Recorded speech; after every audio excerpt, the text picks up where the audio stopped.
ഫെബ്രുവരി 25 ഉച്ചയ്ക്ക് ഏകദേശം 3:15 ആരോഗ്യമന്ത്രി വീണ ജോർജ് വന്ദേ ഭാരത് എക്സ്പ്രസ് ട്രെയിനിൽ യാത്ര ചെയ്യാനായി കണ്ണൂർ റെയിൽവേ സ്റ്റേഷനിലെ 1-ാം പ്ലാറ്റ്ഫോമിലേക്ക് എത്തുകയായിരുന്നു. മന്ത്രിയോടൊപ്പം സുരക്ഷാ സംഘവും പോലീസ് സാന്നിധ്യവും ഉണ്ടായിരുന്നു. ഇതിനിടെ മുൻകൂട്ടി ഒളിച്ചിരുന്ന KSU പ്രവർത്തകർ അപ്രതീക്ഷിതമായി കരിങ്കൊടി ഉയർത്തി പ്രതിഷേധം ആരംഭിച്ചു. മുദ്രാവാക്യങ്ങളോടെ അവർ മന്ത്രിയിലേക്ക് നീങ്ങിയതോടെ സ്ഥലത്ത് സംഘർഷാവസ്ഥ രൂപപ്പെട്ടു.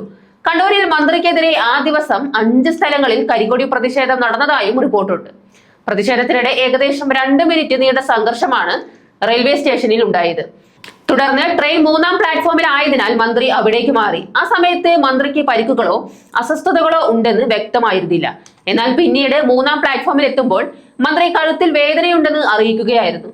അപ്പോൾ കൂടെ ഉണ്ടായിരുന്ന സ്പീക്കർ AN ഷംസീർ മന്ത്രിയെ KSU പ്രവർത്തകർ ആക്രമിച്ചതായാണ് ആരോപിച്ചത്. കയ്യേറ്റം നടന്നുവെന്നും മന്ത്രിക്ക് പരിക്കുണ്ടെന്നും അദ്ദേഹം വ്യക്തമാക്കി. തുടർന്ന് യാത്ര റദ്ദാക്കി മന്ത്രിയെ ഉടൻ ആശുപത്രിയിലേക്ക് മാറ്റി.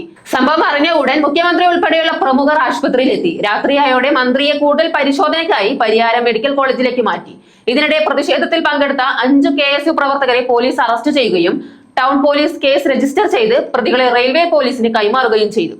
പിന്നീട് മജിസ്ട്രേറ്റിന് മുമ്പാകെ ഹാജരാക്കി റിമാൻഡ് ചെയ്തു. സംഭവത്തിൽ പ്രധാനമായ തിരിമറി ഉണ്ടായത് മന്ത്രി വിശദമായ മൊഴി നൽകിയത് തിരഞ്ഞെടുപ്പിന് പിന്നാലെ മാത്രമായിരുന്നു. അതിനു മുൻപ് മൊഴി നൽകാതിരുന്നത് രാഷ്ട്രീയ വിവാദങ്ങൾക്ക് വഴിവെച്ചു. ഒടുവിൽ മാർച്ച് 12-ന് തലശ്ശേരി സെഷൻസ് കോടതി 5 പ്രതികൾക്കും ജാമ്യം അനുവദിച്ചു. കണ്ണൂർ റെയിൽവേ സ്റ്റേഷൻ സംഭവം കേരള രാഷ്ട്രീയത്തിൽ വലിയ ചർച്ചകൾക്കും വിമർശനങ്ങൾക്കും കാരണമായിട്ടുണ്ട്. സംഭവത്തിലെ യാഥാർത്ഥ്യം, രാഷ്ട്രീയ ആരോപണങ്ങൾ, നിയമ നടപടികൾ ഇവയെല്ലാം കൂടി വിഷയത്തെ ഇപ്പോഴും സജീവ ചർച്ചയാക്കി തുടരുന്നു.